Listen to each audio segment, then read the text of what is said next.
அன்புக்கும் பாசத்துக்கும் உரிய பேராயர் எஸ்ரா சர்க்குணம் அவர்களுடைய மணிவிழா நிகழ்ச்சியினுடைய வாழ்த்துரை வழங்கிய தமிழ் மாநில காங்கிரஸ் கட்சியினுடைய தலைவர்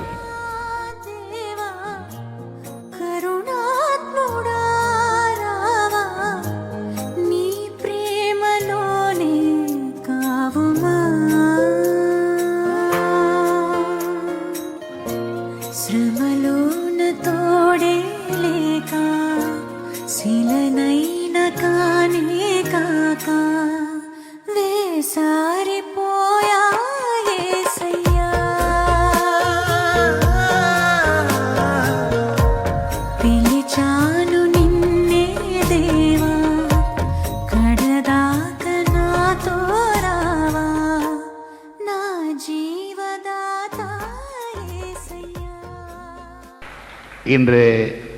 இந்த மேடையில் எஸ்ரா சர்க்குணம் அவர்களையும் திருமதி சர்க்குணம் அம்மையார் அவர்களையும் காணுகிற நேரத்தில் இது மணி விழாவா, எஸ்ரா சர்க்குணத்துக்கு மணவிழாவா என்று ஐயமுறுகின்ற அளவிற்கு நாம் எல்லாம் அகமகிழ்ந்து அவர்களை இனிய உள்ளத்தோடு இதயம் திறந்து புகழ்ந்து பாராட்டி வாழ்த்தி கொண்டிருக்கின்றோம்.